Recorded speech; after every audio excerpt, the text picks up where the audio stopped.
that. It's more women own homeowners than it is men. And you think that's something to be proud of? But what I'm saying No, is, answer me. Is that something to be proud of? Explain to me why. Because I think if that woman has kids, guess who gets that house? Guess who gets it? Do you know what a homeowner is? They're. Yes, I do know what a homeowner is. Okay, someone that owns their home, that's not paying the bank, that's not like outright. There's more women buying homes. Okay. Meaning they're taking out 30-year loans. Oh my God, you always got to get technical. But if you look up the statistics. No man is buying a home by himself.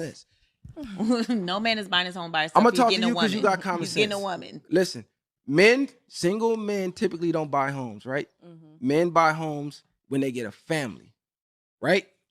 Meaning that they're married. So if you look up the stats, yes, more single women are buying homes than men because single men don't buy homes. It's actually sad because all that shows is women can't cooperate enough with a man to even be able to buy a home as a family, that they have to go out, acquire massive amounts of debt to buy the house by themselves. Not only are they buying the houses by themselves, Black women are getting evicted more than anybody in the country. If you look up the eviction rates, Black women are the most evicted people in the U.S. So yeah, you're buying these homes, but you can't even afford to pay them off. Why? Because you don't have that income that you that you need.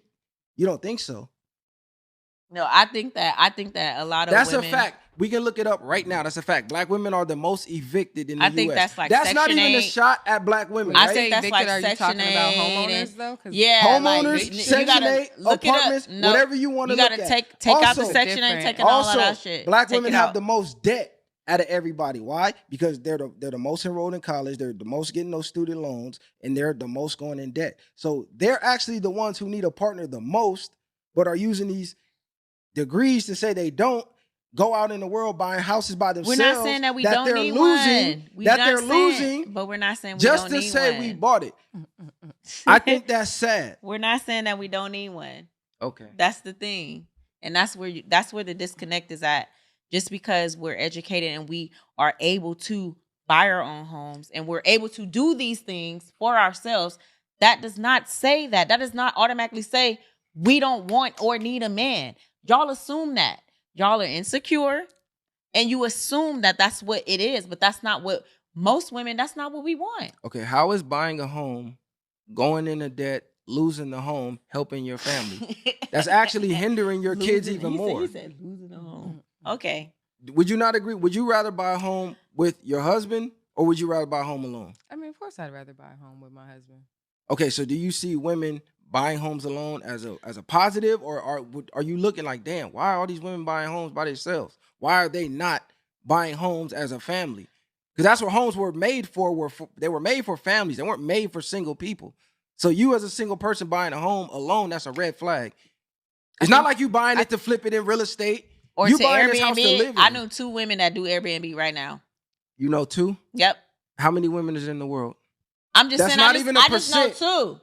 I know 2 right now. Oh, you know what? I know 3 actually. Personally.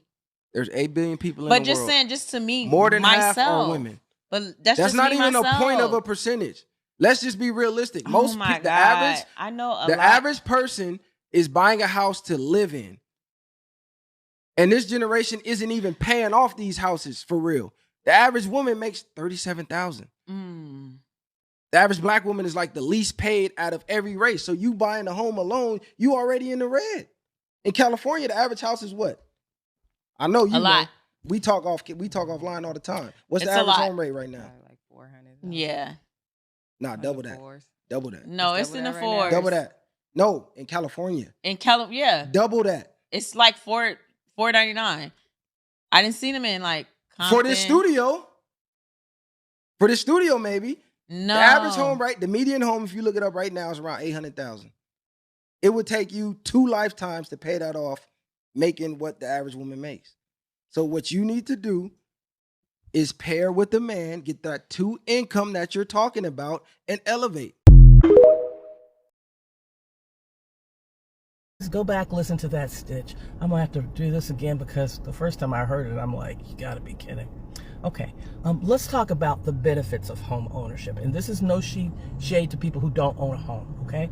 I grew up in a home. I love living in a house.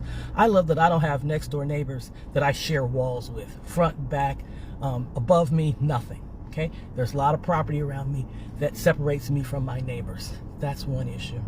The quality of life that I enjoy. I have a full backyard and a garden.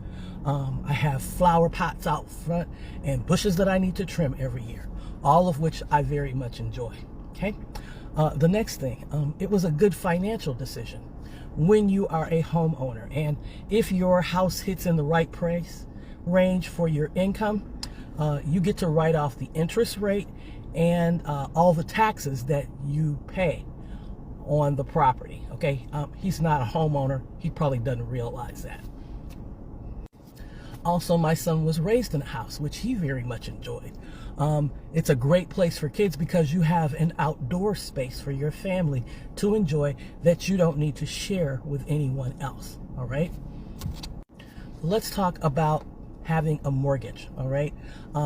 I pay my mortgage, and in the end, I own my house. In an apartment, I can pay rent my entire life and will not own anything. My house right now is valued at almost 3 times what I paid for it over 20 years ago. So if I decide to sell it, I can pocket that money. If I decide to keep it, my son will have a paid off place to live for the rest of his life. Maybe he'll live there, maybe he'll rent it out so he can have additional income. Deciding not to buy a house with a man. When I was buying my house, I was actually in a relationship with a man, and it never occurred to me to include him because we've never lived together. So no. This man's premise is so flawed, it's actually sad, okay? Obviously, he's never lived in a house. Obviously, he doesn't understand the financial benefits of having a house. And obviously, he doesn't understand that the fact that you're not paying somebody else's mortgage with your rent payments and all that money goes to your own investment is a wonderful thing that benefits you. So do not listen to men like this because this man is a joke. He really is. He does not even understand how real estate works. And I hope his listeners realize that too.